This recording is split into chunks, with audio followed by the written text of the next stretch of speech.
Bismillahirrahmanirrahim. Assalamualaikum warahmatullahi wabarakatuh. Alhamdulillahirabbil alamin. Assalatu wassalamu ala asrofil anbiya'i wal mursalin wa ala alihi wa sahbihi ajmain, amma ba'du. Perkenalkan, nama saya Nini Khairunisa dari jurusan Ilmu Pendidikan Agama Islam. Di sini saya akan membahas tentang metode pembelajaran dalam Islam. Bagaimana penjelasannya? Mari kita simak bersama-sama. Nah, apa sih metode pembelajaran itu? Metode merupakan suatu cara atau pendekatan dalam proses mengutarakan informasi. Sedangkan pembelajaran adalah proses transfer ilmu dua arah antara guru sebagai pemberi informasi dan siswa sebagai penerima informasi.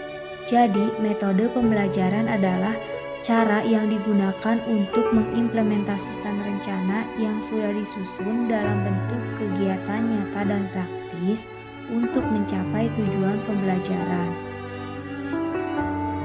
Di dalam dunia proses belajar mengajar, ada sebuah ungkapan yang populer. Begini ungkapannya, metode jauh lebih penting dari materi. Iya, karena metode yang baik dapat menjadikan peserta didik lebih paham terhadap materi yang diberikan. Selain itu, seorang guru yang menggunakan metode dengan bermacam-macam akan membuat peserta didik merasa tidak bosan dalam menerima pembelajaran.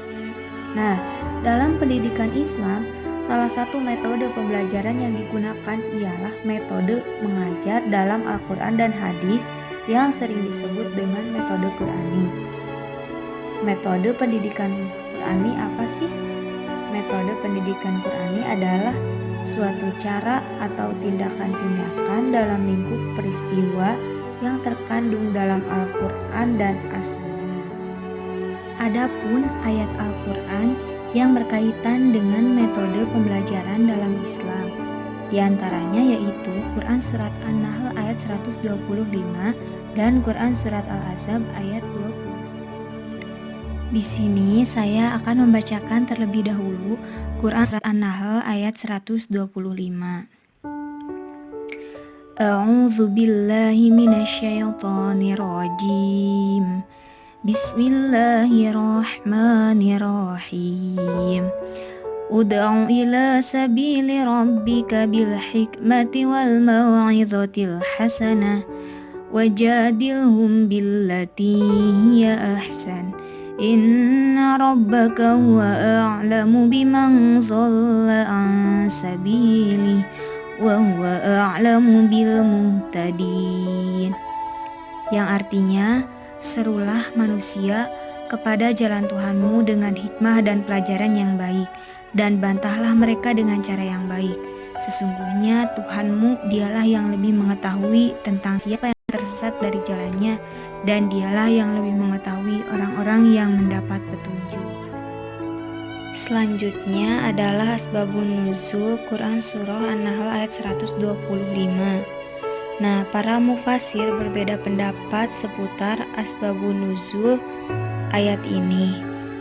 Al-Wahidi menerangkan bahwa ayat ini turun setelah Rasulullah SAW menyaksikan jenazah 70 sahabat yang syahid dalam perang Uhud, termasuk Hamzah, paman Rasulullah.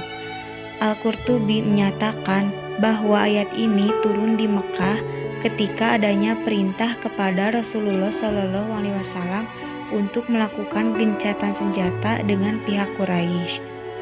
Akan tetapi, Ibnu Katsir tidak menjelaskan adanya riwayat yang menjadi sebab turunnya ayat tersebut.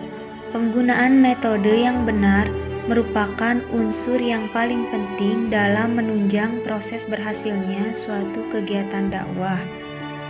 Pesan dakwah yang baik, jika tidak didukung dengan metode yang benar, itu tidak akan sampai dan diterima dengan baik. Nah, makanya pada ayat ini Allah SWT memberikan pedoman kepada Rasul-Nya tentang cara supaya mereka mengajak dan menyeru atau menyampaikan ajaran kepada manusia menuju jalan Allah. Jalan Allah yang dimaksud di sini adalah agama Allah, yaitu syariat Islam yang diturunkan kepada Nabi Muhammad SAW. Bagaimana pendapat para mufasir tentang Quran Surah An-Nahl ayat 125? Sebenarnya, tidak banyak perbedaan tafsir dari para mufasir untuk ayat ini, seperti tafsir Jalalain, Al-Muyassar, dan lain-lain. Menurut tafsir Al-Muhtasar, serulah wahai Rasul olehmu dan orang-orang yang mengikutimu kepada agama Tuhanmu dan jalannya yang lurus dengan cara bijaksana yang telah Allah wahyukan kepadamu di dalam Al-Quran dan Sunnah. Dan bicaralah kepada manusia dengan metode yang sesuai dengan mereka dan nasihati mereka dengan baik-baik yang akan mendorong mereka menyukai kebaikan dan menjauhkan mereka dari keburukan. Dan debatlah mereka dengan cara perdebatan yang terbaik, dengan halus dan lemah lembut. Sebab tidak ada kewajiban atas dirimu selain menyampaikan, dan sungguh engkau telah menyampaikan. Adapun hidayah bagi mereka terserah kepada Allah semata. Dia lebih tahu siapa saja yang sesat dari jalannya, dan Dia lebih tahu orang-orang yang akan mendapatkan hidayah. Yang kedua itu ada Quran Surah Al-Ahzab ayat 21. Kita baca dulu ayatnya ya. A'udzu billahi minasyaitonir rajim. Bismillahirrahmanirrahim. Laqad kana lakum fi Rasulillahi uswatun hasanah liman kana yarjullaha wal yawmal akhir wa dzakarallaha katsiran. Artinya, sesungguhnya telah ada pada diri Rasulullah itu suri tauladan yang baik bagimu, yaitu bagi orang yang mengharap rahmat Allah dan kedatangan hari kiamat, dan dia banyak menyebut Allah. Shadaqallahul adzim.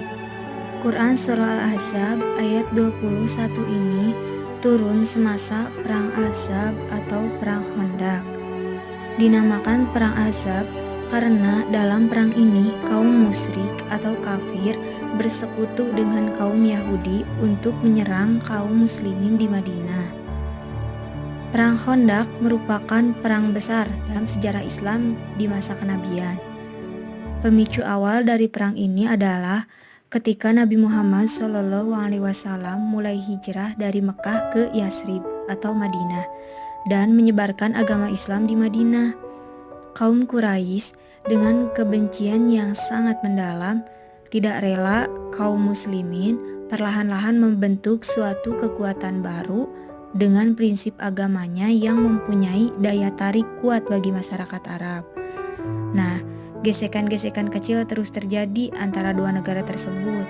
Puncaknya adalah bentrok senjata dengan skala yang besar yang dikenal dengan Perang Badar dan Perang Uhud.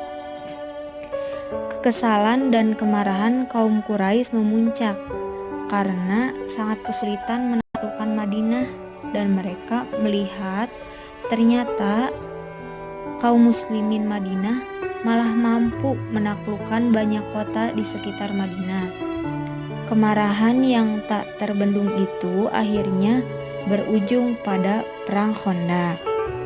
Nah, pada saat itulah ayat ini turun kepada Nabi Muhammad SAW sebagai petunjuk untuk mereka orang-orang yang beriman agar senantiasa mengikuti jejak Nabi Muhammad SAW ketika berperang, baik itu dari segi perbuatan maupun perkataan, karena dalam diri Rasulullah SAW telah ada suri tauladan.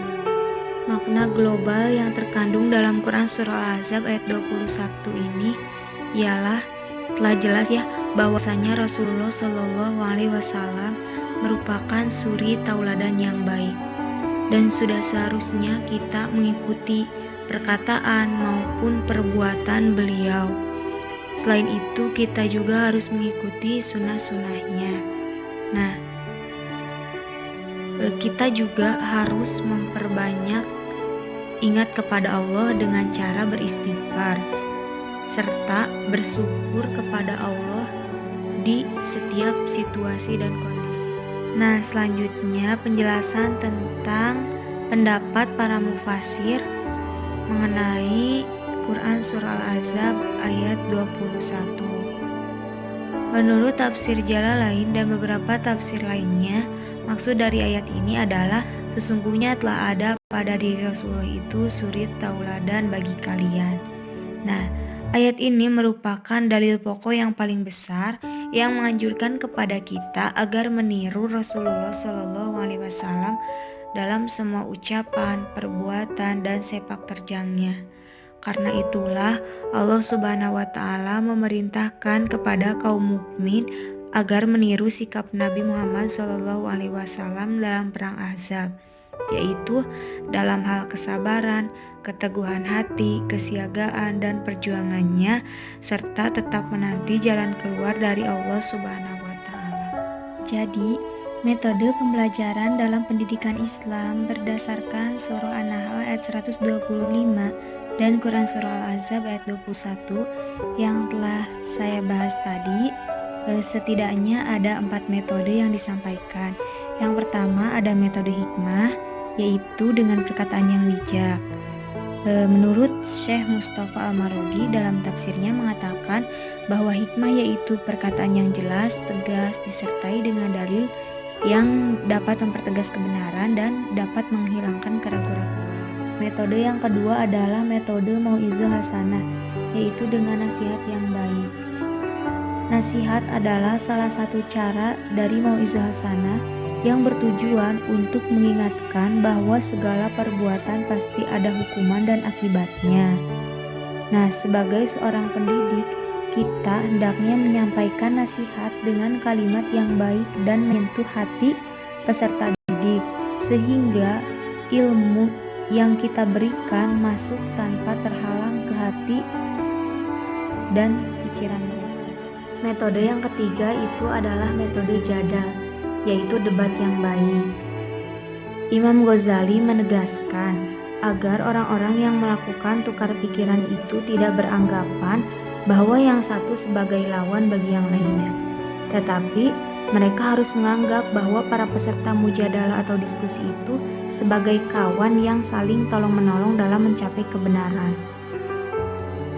Nah, jadal itu kan saling bertukar pikiran atau pendapat dengan jalannya masing-masing, dan di antara mereka berusaha berargumen dalam rangka memenangkan pikiran atau pendapatnya. Namun para pihak yang terlibat dalam debat ini tidak seharusnya saling membenci, walaupun mungkin susah gitu ya untuk menghindari suasana saling bermusuhan. Mungkin karena memang watak manusia itu kadang suka bantah-membantah gitu. Debat itu boleh dilakukan, tapi kita pun harus tetap memperhatikan rambu-rambunya gitu. Apa aja sih rambu-rambunya? Nah, yang pertama, hendaknya ketika berdebat itu kita melakukannya dengan jalan yang terpuji gitu. Yang kedua, debat itu diniatkan untuk mendapatkan dalil atau argumen yang lebih kuat. Dan untuk metode yang terakhir adalah metode uswatun hasanah, yaitu dengan keteladanan, sesuai dengan Quran Surah Al-Ahzab ayat 21. Oleh karena itu, sebagai seorang pendidik, kita harus bisa mendidik peserta didik dengan dasar suri tauladan yang bersandarkan pada akhlak Nabi Muhammad SAW agar tujuan pendidikan Islam dapat tercapai.